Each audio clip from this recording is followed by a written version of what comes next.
आऊज़ुबिल्लाहिमिनश्शैतानिर्रजीम बिस्मिल्लाहिर्रहमानिर्रहीम। अजीज़ तलबा व तालिबात, अस्सलामु अलैकुम। मेरा नाम वाजिद नईम है और आज के इस ऑनलाइन लेक्चर में मैं आपको खुश आमदीद कहता हूँ और उम्मीद करता हूँ बेटा कि आप लोग खुश खुरम होंगे और ऑनलाइन लेक्चर से मुकम्मल तौर पर इस्तिफादा कर रहे होंगे। तो अजीज़ तलबा व तालिबात, आज की इस नशिस्त में एक नए सवाल के साथ आपके सामने हाजिर हूं और वो नया सवाल साल अव्वल में शामिल मुकालमा नगारी पर मुश्तमिल है। अजीज तलबा व तालिबात, मुकालमा नगारी का सवाल आपके पर्चे का सवाल नंबर 6 होता है, जो दो सवालात पर मुश्तमिल होता है, एक मुकालमा नगारी पर और दूसरा रुदात नवीसी पर। तो अजीज तलबा व तालिबात, आपने इन दोनों सवालात में से एक सवाल अपनी जवाबी कापी पर लिखना होता है और आप उस सवाल का इंतखाब करें जिस पर आप मुकम्मल महारत से जो है वो लिख सकें। अगर मुकालमा अच्छी महारत के साथ लिख सकें तो मुकालमे का इंतखाब करें, और अगर रुदात अच्छी महारत के साथ लिख सकें तो आप रुदात का सवाल जो है उसका इंतखाब करें और उसको अपनी जवाबी कापी पर क्या जी लिखें। तो अजीज तलबा व तालिबात, उन दोनों सवालात में से आज हम मुकालमा नगारी पर बात करेंगे। इंशाअल्लाह अगली नशिस्त जो है वो हमारी रुदात नवीसी की होगी। तो बढ़ते हैं बेटा हम मुकालमा नगारी के माना व मफहूम की तरफ। इसको आपने गौर से समाअत करना है। अजीज तलबा व तालिबात, मुकालमा अरबी जुबान का लफ्ज है जिसके माना बातचीत करना, हम कलाम होना और गुफ्तगू करना के हैं। इस्तिलाह में दो या दो से ज्यादा अफराद की बाहमी गुफ्तगू मुकालमा कहलाती है। अजीज तलबा व तालिबात, आपने अक्सर देखा होगा ड्रामों में कि दो दो, चार चार, पांच पांच अफराद जो है वो गुफ्तगू में शरीक होते हैं। तो जब दो दो, चार चार, पांच पांच अफराद गुफ्तगू में शरीक होते हैं तो उनकी गुफ्तगू क्या जी मुकालमाती रंग इख्तियार कर लेती है। तो अजीज तलबा व तालिबात, आपके निसाब में सिर्फ और सिर्फ दो अफराद की गुफ्तगू पर जो है वो मुकालमे शामिल है। जैसे दो दोस्तों के दरमियान किसी मौजू पर मुकालमा आ सकता है, उस्ताद और शागिर्द के दरमियान किसी मौजू पर मुकालमा आ सकता है, गाहक और सब्जी फरोश उसके दरमियान मुकालमा आ सकता है, डॉक्टर और मरीज के दरमियान मुकालमा आ सकता है। यानी कि दो अफराद की गुफ्तगू जो है उस पर मुकालमे जो है वो आपके निसाब में शामिल है। अजीज तलबा व तालिबात, मानव मफहूम आपने समाअत किया। अब बढ़ते हैं हम मुकालमा नगारी के चंद अहम उसूलों की तरफ, जिसको मद्देनजर रखते हुए मुकालमा निगार जो है वो मुकालमा लिखता है। और मुकालमा निगार के लिए इन चंद अहम बुनियादी उसूलों का इल्म होना क्या जी जरूरी है, ताकि वो बेहतर अंदाज से जो है वो मुकालमा लिख सके। चूंकि अजीज तलबा व तालिबात, आपने मुकालमा लिखना है तो इस वजह से आपने इन उसूलों को खुश उसलूबी के साथ और पूरी तवज्जो के साथ जो है वो समाअत करना है, ताकि आप बेहतर अंदाज से अपने पर्चे में जो मुकालमा आपसे पूछा जाए आप उसको बेहतर अंदाज से क्या जी लिख सकें। तो अजीज तलबा व तालिबात, मुकालमा निगारी के चंद अहम उसूल। पहला उसूल गौर से समाअत कीजिएगा। समाज के मुख्तलिफ तबकों के अंदाजे तकल्लुम और तर्ज गुफ्तगू से वाकिफ होना। यानी कि मुकालमा नगार को चाहिए कि वो मुआशरे के मुख्तलिफ तबकों के अंदाजे तकल्लुम और तर्ज गुफ्तगू से क्या जी वो वाकिफ हो, ताकि वो बेहतर अंदाज से जो है वो मुकालमा लिख सके। अब मुआशरे के अफराद मुख्तलिफ हैं, कोई डॉक्टर है, कोई वकील है, कोई इंजीनियर है, कोई तालिबे इल्म है, कोई उस्ताद है, कोई शागिर्द है, यानी कि मुख्तलिफ अफराद हैं, ताजिर है, मुख्तलिफ अफराद हैं। तो कम अज कम मुकालमा निगार को उनके अंदाज़े तकल्लुम और तर्ज गुफ्तगू से क्या जी वाकिफ होना चाहिए, ताकि वो अपनी तहरीर में यानी कि अपने मुकालमे में उनके किरदारों को बेहतर अंदाज से क्या जी लिख सके। दूसरा असूल समाअत कीजिएगा, किरदारों के फिक्रात चुस्त और फितरी हो। यानी कि जो किरदार बाहम गुफ्तगू कर रहे हैं उनके फिक्रात चुस्त होने चाहिए, अच्छे होने चाहिए, तवाना होने चाहिए, बेढंग नहीं होने चाहिए, और उसके साथ साथ फितरी होने चाहिए, यानी कि गैर फितरी नहीं होने चाहिए, बनावटी नहीं होने चाहिए कि उससे एक अलग ही तासुर जो है वो उभरे। तो ऐसे जुमले लिखने से आपने क्या जी, गुरेज करना है। तीसरा असूल समाप्त कीजिए, मुकालमा निगार का मुशाहिदा वसी होना चाहिए। यानी कि एक मुकालमा जो लिख रहा है, जब तक बेटा उसका मुशाहिदा वसी नहीं होगा या उसका मुताला वसी नहीं होगा, उस वक्त तक वो बेहतर मुकालमा नहीं लिख सकता। तो इसके लिए क्या करना चाहिए आप लोगों को कि आप बेहतर मुकालमा लिख सकें? तो बेटा आपको मुख्तलिफ नॉवेल्स पढ़ने चाहिए, आपको मुख्तलिफ डायलॉग्स पढ़ने चाहिए, या आपको मुख्तलिफ किताबों का मुताला करना चाहिए, ताकि आपके पास अल्फाज का जखीरा हो और उसके साथ साथ मुख्तलिफ तबकों के अंदाज़े तकल्लुम और तर्ज तहरीर से आप आशना हो सके और उनके उस अंदाज को अपनाते हुए आप बेहतर से बेहतर जो है मुकालमा लिख सकें। इसी के साथ बढ़ते हैं बेटा अगले असूल की तरफ। मुकालमा निगार को मुख्तलिफ कारोबारी इस्तिलाहात का इल्म होना चाहिए, यानी कि मुख्तलिफ कारोबारी लोग जो होते हैं वो मुख्तलिफ इस्तिलाहात का इस्तेमाल करते हैं अपने कारोबार में। तो मुकालमा निगार को उन इस्तिलाहात का भी इल्म होना चाहिए ताकि वो अपने मुकालमे में वक्तन फवक्तन जो है वो उन इस्तिलाहात का जिक्र कर सके। इसी के साथ बढ़ते हैं बेटा आगे हम। मुकालमे में बात मुख्तसर और जामे होने चाहिए, फालतू बातों से इज्तनाब करना है। बेटा आपके मुकालमे में जो आप बात कर रहे हैं या आप कोई जुमला तहरीर कर रहे हैं, तो वो जितना मुख्तसर और जामे होगा उतना ही अच्छा तासुर होगा, और फालतू बातों से आपने क्या जी, इज्तनाब करना है। अगर आप फालतू बातें करेंगे वो आपका मुकालमा जो है वो बेढंग हो जाएगा, यानी कि उसमें जो जाज़बियत का रंग है या उसमें जो एक चाशनी है पढ़ने वाले के लिए, जो लताफत है पढ़ने वाले के लिए, वो रंग क्या जी, खत्म हो जाएगा। इस वजह से अजीज तलबा और तालिबात, आपको चाहिए कि मुकालमे में बात करते वक्त मुख्तसर और जामे अल्फाज का जो है वो आप इस्तेमाल करें। इसके साथ बढ़ते बेटा अगले असूल की तरफ। किरदारों की गुफ्तगू में बतदरीज इर्तिका होना चाहिए। बतदरीज कहते हैं दर्जा ब दर्जा, यानी कि आपने अपने मुकालमे को दर्जा ब दर्जा आगे लेके चलना है। ये नहीं कि आपने बस मुकालमा शुरू कर दिया है तो बस आप एंड तक ले जाए, वैसे ही दर्जा ब दर्जा आपने मुकालमे को आगे बढ़ाना है।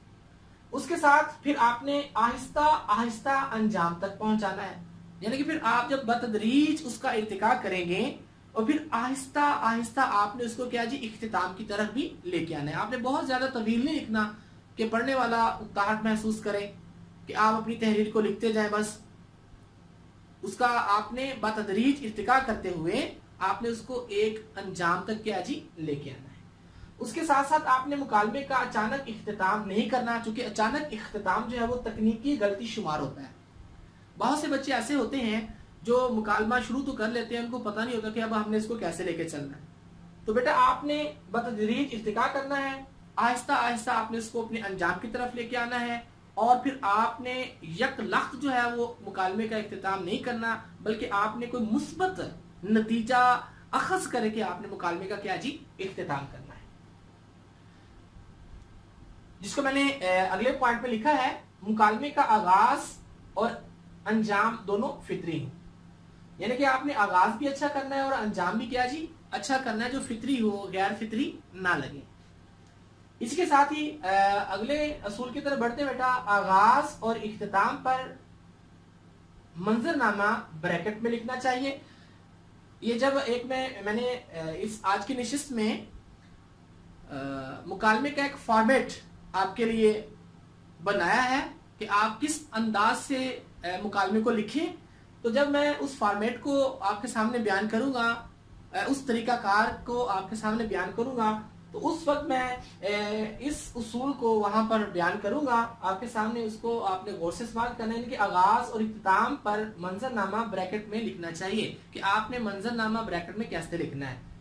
उसके साथ आखिरी जो उसूल है बेटा, अशआर और अकवाल का मुनासिब इस्तेमाल, नीज 3 से 4 सफ़ात का मवाद। आप अपने मुकालमे में अशआर का मुनासिब इस्तेमाल भी कर सकते हैं, अकवाल का मुनासिब इस्तेमाल भी कर सकते हैं। और ये आपका जो मवाद है बेटा कम अज़ कम 3 से 4 सफ़हात पर होना चाहिए, और कम अज़ कम जो है वो 4 सफ़हात तो ज़रूर हों। और हर सफ़े पर आप किसी में कोई शेर लिख दें, किसी में कोई आप कॉल लिख दें। तो इस वजह से आपने अपने मुकालमे में मुनासिब अशआर और अकवाल का इस्तेमाल भी किया जी करना है। तो बड़े मैंने शुरू में आपको बताया था कि समाज के मुख्तलिफ तबकों के अंदाज़े तकल्लुम और तर्ज़े गुफ्तगू से मुकालमा निगार को क्या जी वाकिफ होना चाहिए। मैंने 3-4 यहाँ पर लिखे हैं, आप इसको गौर से समात कीजिएगा कि मुआशरे के वो अफराद किस अंदाज से गुफ्तगू करते हैं, उनका अंदाज़े तकल्लुम क्या है। सबसे पहले मैंने उस्ताद का लिखा है कि मुकालमा निगार जब अपने मुकालमे में उस्ताद के मौजू पर मुकालमा लिखे तो वो उस्ताद की शख्सियत को किस अंदाज से बयान करे, और उस्ताद की शख्सियत का खाका जो उसके जहन में हो वो किस अंदाज का हो, और ताकि वो बेहतर अंदाज से जो है वो उस्ताद की शख्सियत को अपने मुकालमे का हिस्सा बना सके।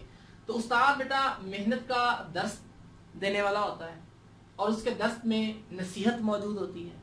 उसके साथ साथ उस्ताद का गहरा मुशाहदा होता है, हिकमत और दलाई का पैकर होता है। यानी कि मुकालमा निगार को इन चीज़ों को मद्देनजर रखते हुए उस्ताद की शख्सियत का मुकालमे में क्या जी खाका खींचना चाहिए, और उस्ताद के लबो लहजे को अपने मुकालमे का क्या जी हिस्सा बनाना चाहिए। इसके अलावा भी उस्ताद की जो गुफ्तगू या जो अंदाज बात करने का आप मुलाहजा करें, आप देखें, तो आप उस अंदाज को भी क्या जी अपने मुकालमे का हिस्सा बना सकते हैं। सिर्फ यही नहीं है, और भी आ सकते हैं। उसके साथ में लिखा जी ताजर। अब देखिए मुकालमा निगार के जहन में ताजर का खाका भी होना चाहिए कि ताजर जो है वो किस अंदाज से बात करता है, उसका लबो लहजा कैसा है, वो लोगों से अगर खरीदो फरोख्त के हवाले से बात कर रहा है तो उस खरीदो फरोख्त को मद्देनजर रखते हुए वो किस अंदाज से लोगों के दरमियान गुफ्तगू करता है या लोगों के साथ गुफ्तगू करता है। तो मुकालमा निगार को ताजर का लबो लहजा भी क्या जी मालूम होना चाहिए। यानी कि हिसाब किताब में माहिर, कहानीबाज, मुआमला फहम और जीरक, यानी कि ये तमाम खसूसियात जो है वो ताजर में मौजूद होती हैं। और मुकालमा निगार को इन खसूसियात का या इन इस्तिलाहात का जो है वो इल्म होना चाहिए। वकील है तो वकील बेटा जोड़ तोड़ का माहिर होता है, पुरउम्मीद अंदाज होता है, मेहनती शख्स होता है, और माहिर नफ्सियात होता है, यानी कि नफ्सियात का माहिर होता है। उसके साथ साथ तालिब इल्म को देखें तो तालिब इल्म जल्दबाज है, महदूद सोच है, मन का मौजी है, और जिंदगी की रंगीनियों में क्या जी गुम है।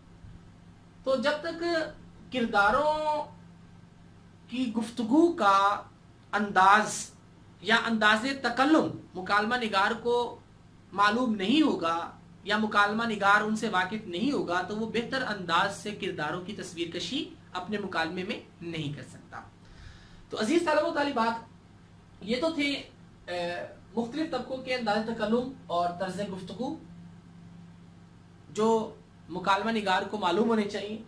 इसी के साथ बेटा हम बढ़ते हैं मुकालमा नगारी का सवाल आपने पर्चे पे कैसे लिखना होता है।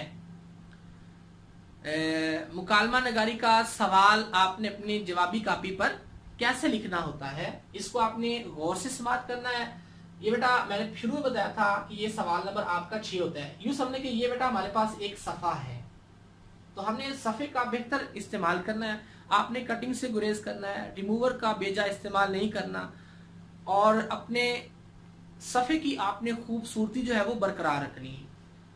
तो अब सबसे पहले दरमियान में सवाल नंबर लिखें, उसके बाद मुकालमा नगारी लिखें, यानी कि आप मुकालमा नगारी का सवाल जो है वो लिख रहे हैं। यानी कि मैंने आपको बताया था कि इस सवाल में 2 सवाल आपसे पूछे जाते हैं, एक मुकालमा नगारी का और दूसरा रुदात नवीसी का। तो आपने बाकायदा यहाँ पर हेडिंग देनी है मुकालमा नगारी की। उसके बाद उन्वान, तीसरी सत्र में उन्वान लिखें।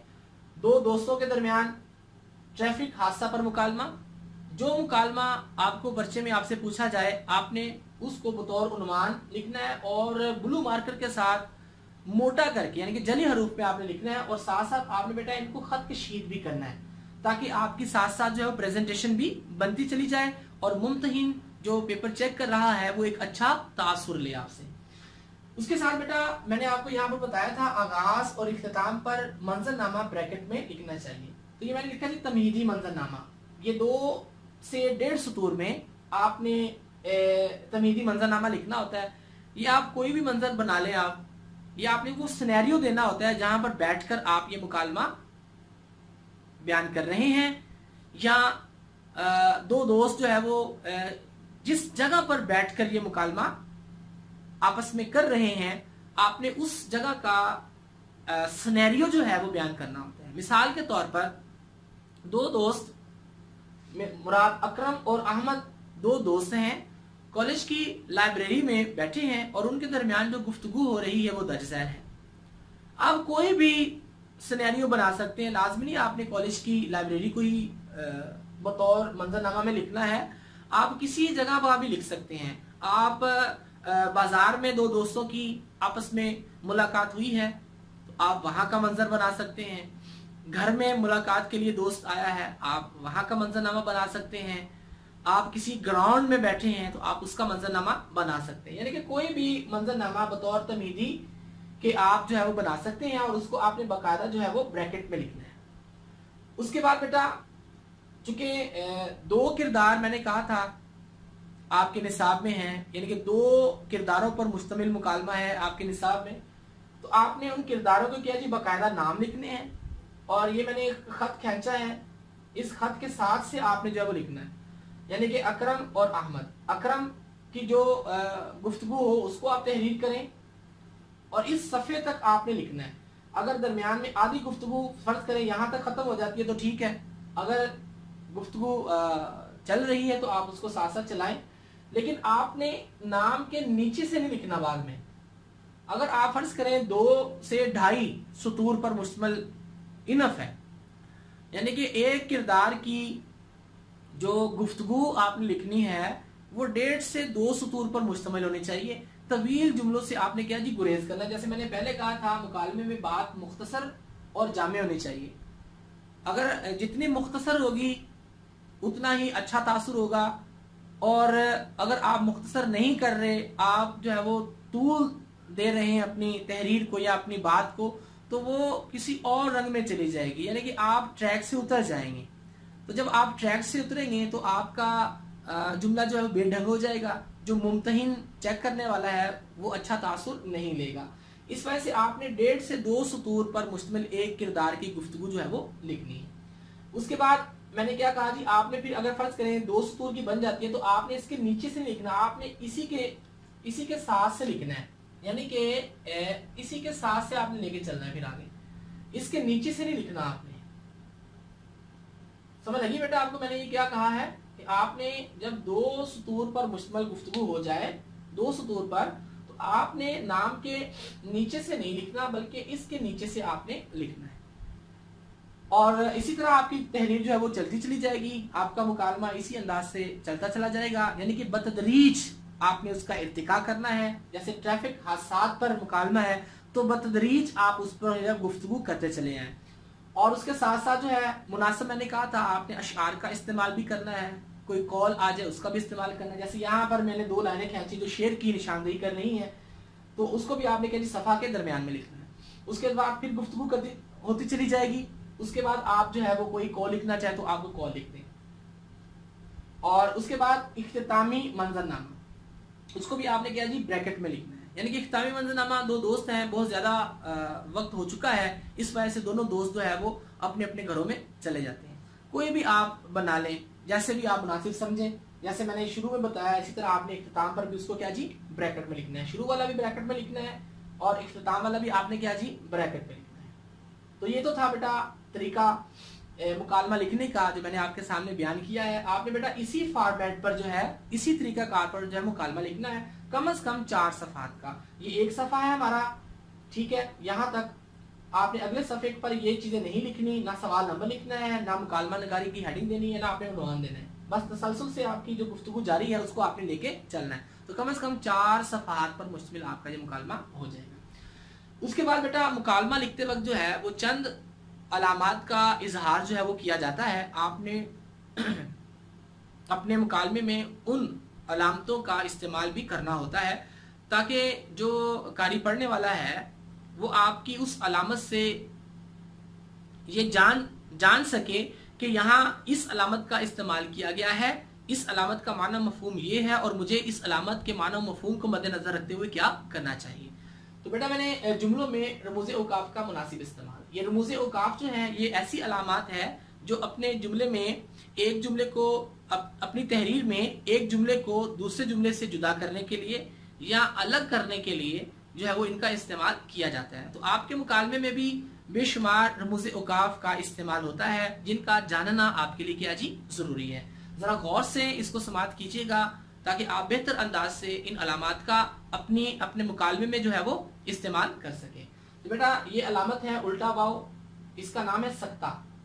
ये मैंने अलामत भी लिखी है और उसका साथ नाम भी लिखा है। ये जो आप हरी रोशनाई की खत कशीद जो अल्फाज मैंने किए हैं हरी रोशनाई के साथ, आप इनको देखिएगा कि ये नाम है, ये अलामत है, ये नाम है। तो ये उल्टा वाव सक्ता की अलामत है सबसे मुख्तसर ठहराव के लिए। जब आप बेशुमार अस्मा का या बेशुमार चीज़ों का तज़किरा करते हैं तो उस वक्त ये अलामत लगाई है। जैसे मैंने यहाँ पर लगाई है उस्ताद के वाले से मेहनत का दर्स है, ये अलामत नज़र आ रही है आपको।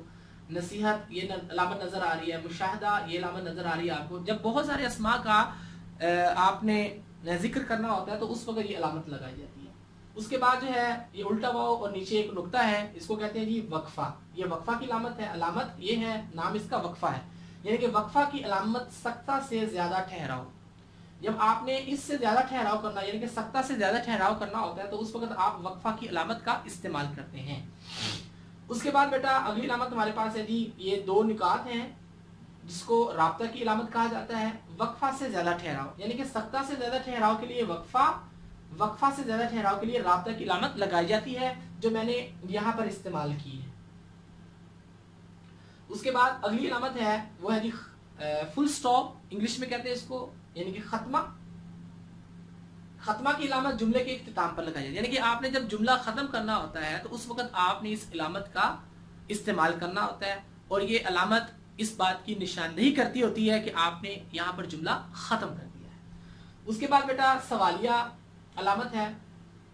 सवालिया अलामत जब किसी से कुछ दरियाफ्त करना हो यानी कि कोई सवाल पूछना है तो उस वक्त सवालिया अलामत इस्तेमाल की जाती है। जैसे आप कहाँ से आए हैं, आप कहाँ रहते हैं, आपका क्या हाल है वगैरह वगैरह, तो उस वक्त ये अलामत जो है वो लगाई जाती है। इसके साथ आखिरी है जी बेटा ये एक और उसके साथ नीचे नुक्ता है, यानी कि ये अलामत है और उसका नाम है नदाइया। नदाइया की अलामत जब किसी को पुकारना हो उस वक्त इस्तेमाल की जाती है। यानी कि आप अस्सलामु अलैकुम कहते हैं तो उस वक्त नदाइया की अलामत लगाई जाती है। जब आप किसी को पुकारते हैं जैसे अली तो उस वक्त की अलामत क्या जी लगाई जाती है। बेटा ये अलामत एक है, इसके नाम तीन है। इसको नदाइया भी कहते हैं, इसको फुजाइया भी कहते हैं, इसको इस्तेजाबिया भी कहते हैं। यानी कि जुमले में आपने देखना होता है कि जुमला आपका किस नौइयत का है, किस तरह का है, तो फिर इस अलामत को वो नाम जो है वो दे दिया जाता है। जब किसी को पुकारा जाए तो वो नदाइया है, जब आप कोई अफसोसनाक खबर सुन लें तो उस वक्त वो फुजाइया बन जाता है, और जब आप हैरान कुन यानी कि आपको कोई ऐसी खबर मिले जो आपको हैरत में मुब्तला कर दे तो उस वक्त हम इसको क्या कहते हैं जी इस्तेजाबिया कहते हैं। तो मैं उम्मीद करता हूँ बेटा कि आपने आज का लेक्चर जो है वो पूरी तवज्जो से समाअत किया होगा, जो मुकालमा नगारी पर मुश्तमिल है, माना व मफ़हूम, उसके बुनियादी उसूल और उसके साथ साथ चंद किरदारों की निशानदही और उसके साथ साथ एक तरीकाकार आपने किस तरीके को मद्देनजर रखते हुए जो है वो मुकालमा लिखना होता है, और उसके साथ साथ उस मुकालमे में चंद अहम रमूज़े औकाफ का जो इस्तेमाल करना होता है। आपने यकीनन इस लेक्चर को गौर से समाअत किया होगा और इन तमाम बुनियादी बातों को जो मैंने आपके सामने बयान की हैं पूरी तवज्जो से आपने सुना होगा, और उस सुनने के साथ साथ आपने अपनी डायरियों पर भी जो है वो इसको नोट किया होगा। अजीज तलबा व तालिबात, बेशुमार उन्वानात हैं, किसी एक उन्वान को मद्देनजर रखते हुए आप घर में बैठकर जो है वो मुकालमे की प्रैक्टिस कीजिएगा, मुकालमे की मशक कीजिएगा। इसी के साथ ही वाजिद नईम को इजाजत दीजिए। अस्सलामु अलैकुम।